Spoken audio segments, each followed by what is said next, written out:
Hello friends, welcome back to our channel. You are watching serial Masti. दोस्तों, आज हम बात करेंगे स्टार प्लस के सुपरहिट शो क्योंकि सास भी कभी बहू थी के लेटेस्ट एपिसोड की, जहां रिश्तों के बीच बढ़ती दूरियां और घर के अंदर चल रही साजिशों ने कहानी को बेहद दिलचस्प बना दिया है। तो चलिए शुरू करते हैं आज का पूरा अपडेट।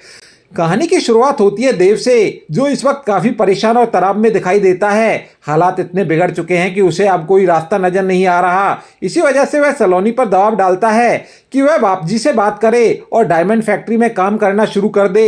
देव को लगता है कि अगर अभी कुछ नहीं किया गया तो उनका सब कुछ खत्म हो सकता है, लेकिन सलोनी उसकी बात मानने से साफ इनकार कर देती है। सलोनी का कहना है कि वह किसी के दबाव में आकर फैसला नहीं ले सकती। बस यहीं से दोनों के रिश्ते में तनाव बढ़ने लगता है। देव गुस्से में नजर आता है, जबकि सलोनी अपनी बात पर अड़ी रहती है। दूसरी तरफ घर में बदलते हालातों के बीच दामिनी नंदिनी का हौसला बढ़ाने की कोशिश करती है। नंदिनी अंदर ही अंदर टूट चुकी है, लेकिन दामिनी उसे समझाती है कि करण के दिल में आज भी सिर्फ उसी के लिए प्यार है।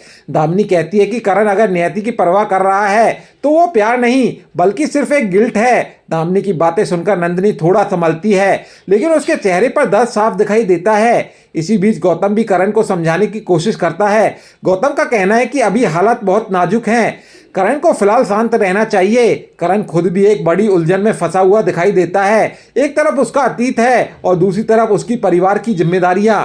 अब बात करते हैं रियो की, जो लगातार अपने नापाक इरादों को अंजाम देने में लगा हुआ है। रियो धीरे धीरे देव के मन में जहर घोल रहा है। वह देव को पार्थ और परिवार के बाकी सदस्यों के खिलाफ भड़काता रहता है। रियो चाहता है कि देव अपने ही परिवार से दूर हो जाए ताकि घर पूरी तरह बिखर जाए, लेकिन पार्थ को अब रियो पर शक होने लगा है। इधर परिवार के कुछ सदस्य जमशेदपुर जाने की तैयारी करते हैं। ऋतिक को जाता देख मुन्नी काफी इमोशनल हो जाती है। दोनों के बीच यह भावुक पल दर्शकों को काफी भावुक कर देता है। घर में माहौल हल्का करने के लिए औरतें डांस और जश्न करती हैं, लेकिन नंदिनी इस खुशी से खुद को पूरी तरह दूर रखती है। उसके चेहरे पर उदासी साफ दिखाई देती है और ऐसा लगता है जैसे उसके दिल में कोई बड़ा तूफान चल रहा हो। लेकिन कहानी में सबसे बड़ा ट्विस्ट तब आता है जब नियति तुलसी के सामने नंदिनी और करण के रिश्ते पर सवाल खड़े कर देती है। नियति के सवाल सुनकर तुलसी काफी परेशान हो जाती है। तुलसी उसे समझाने की कोशिश करती है कि नंदिनी इस घर की बहू है और उसे सम्मान मिलना चाहिए, लेकिन नियति यही नहीं रुकती। वह सीधे नंदिनी के पति का नाम पूछ लेती है।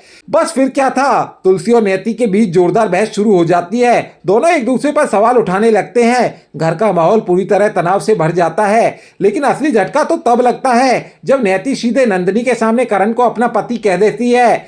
ये बातें सुनते ही नंदिनी पूरी तरह टूट जाती है। उसकी आंखों में आंसू आ जाते हैं और वो खुद को संभाल नहीं पाती। करण भी ये सब देखकर अंदर से हिल जाता है, लेकिन वह कुछ बोल नहीं पाता। उधर दूसरी तरफ पार्थ और वैष्णवी फोन पर प्यार भरी बातें करते नजर आते हैं। इसी दौरान पार्थ वैष्णवी से रियो को लेकर अपना शक जिक्र करता है। पार्थ को महसूस होने लगा है कि रियो बहुत कुछ बड़ा और खतरनाक करने वाला है।